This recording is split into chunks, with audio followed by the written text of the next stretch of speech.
Phone call తో మీ బంగారాన్ని విడిపించి ప్రెజెంట్ మార్కెట్ రేట్ కే కొని బ్యాలెన్స్ అమౌంట్ ని క్యాష్ గా లేకపోతే సమానమైన బంగారాన్ని మీకిస్తుంది అక్షయ గోల్డ్ హబ్. పాకిస్తాన్ క్రికెట్ ప్రతిష్ట అంతర్జాతీయంగా మరోసారి దిగజారింది. టీ20 ప్రపంచ కప్లో భారత్తో మ్యాచ్ ఆడబోము అంటూ బీరాలు పలికిన ఆ దేశం ఎట్టకేలకు యూటర్న్ తీసుకుంది. బంగ్లాదేశ్కు మద్దతిస్తున్నట్లుగా చేసి ఇండియాను టార్గెట్ చేయాలనుకున్న పాక్ ప్లాన్ అట్టర్ ఫ్లాప్ అయింది. బాయ్కాట్ డ్రామాకు తెరదించి టీ20 ప్రపంచ కప్లో కొలంబో వేదికగా షెడ్యూల్ ప్రకారమే ఫిబ్రవరి 15న ఇండియాతో మ్యాచ్ ఆడతామని పాకిస్తాన్ ప్రకటించింది. ఈ క్రమంలో మొదట బీరాలు పలికిన పాకిస్తాన్ ఆ తర్వాత ఐసీసీతో బేరాలు చేసింది. పాక్ డిమాండ్లను ఐసీసీ పెద్దగా అంగీకరించలేదు. అయినా భారత్తో ఆడకపోతే తమకే ఎనలేని చేటు జరుగుతుందని తెలిసి దిగొచ్చింది పాకిస్తాన్. ఈ డ్రామా ఎలా సాగిందో పూర్తి స్టోరీ చూసేయండి. బంగ్లాదేశ్లో హిందువులపై దాడుల నేపథ్యంలో ఆ దేశ ప్లేయర్ ముస్తాఫిజుర్ రహమాన్ను తప్పించాలని IPL franchise Kolkata knight riders కు బీసీసీఐ సూచించింది. రహమాన్ను ఐపీఎల్ 2026 నుంచి తప్పించింది కోల్కతా. దీంతో తాము టీ20 ప్రపంచ కప్ను భారత్లో ఆడబోమని భద్రతా కారణాలు అంటూ సాకు చూపించింది బంగ్లాదేశ్. దీంతో బంగ్లాను ప్రపంచ కప్ నుంచి తప్పించి స్కాట్లాండ్ను తీసుకుంది ఐసీసీ. దీంతో పాకిస్తాన్ కలుగజేసుకుంది.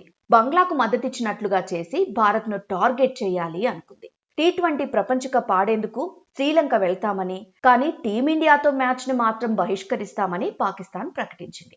ఏకంగా ఆ దేశ ప్రధాని షహబాజ్ షరీఫ్ ఈ ప్రకటన చేశారు.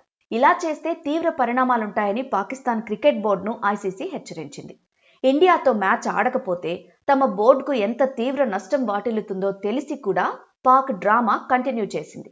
ఇండియా పాకిస్తాన్ మ్యాచ్ జరగకపోతే ఐసీసీ ఆదాయానికి కూడా భారీగా గండిపడుతుంది. ఈ క్రమంలో పీసీబీతో చర్చలు జరిపారు ఐసీసీ ప్రతినిధులు. ఈ సందర్భంగా ఐసీసీతో పీసీబీ బేరాలాడింది. భారత్ పాకిస్తాన్ మధ్య ద్వైపాక్షిక సిరీస్ జరగాలని, భారత్ పాక్ బంగ్లాదేశ్తో ట్రై సిరీస్ జరపాలని, ఈ ఏడాదిలోనే బంగ్లాదేశ్లో భారత్ టూర్ ఉండాలని డిమాండ్లు చేసినట్లు తెలిసింది. పాక్ చేసిన ఈ డిమాండ్లని ఐసీసీ తిరస్కరించిందనే సమాచారం బయటకొచ్చింది. ప్రపంచ కప్ ఆడేందుకు నిరాకరించిన బంగ్లాదేశ్ పై పెనాల్టీ వేయొద్దన్న విషయాన్ని ఐసీసీ అంగీకరించింది. బంగ్లాలో తదుపరి అండర్-19 ప్రపంచ కప్ను నిర్వహించే విషయంపై పరిశీలిస్తామని తెలిపింది. ఆ తర్వాత పాకిస్తాన్ ప్రధానితో పీసీబీ చైర్మన్ మొహ్సిన్ నఖ్వీ చర్చలు జరిపారని సమాచారం. చేసేదేం లేక టీ20 ప్రపంచ కప్లో ఇండియాతో మ్యాచ్ ఆడేందుకు పాకిస్తాన్ ఓకే చెప్పేసింది. ఈ మ్యాచ్ను బహిష్కరిస్తే దేశ క్రికెట్ భవిష్యత్తును సొంత చేతులతో నాశనం చేసుకున్నట్లేనని అర్థం చేసుకుంది.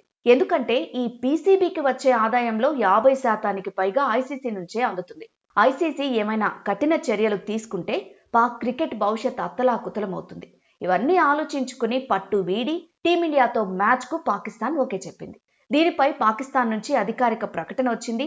బంగ్లాదేశ్, శ్రీలంక సూచనలతో వరల్డ్ క్రికెట్ ఎకోసిస్టమ్ బాగుండాలనే ఈ నిర్ణయం తీసుకున్నామనే అంశాలు చెప్పింది. దీంతో డ్రామా ముగిసింది.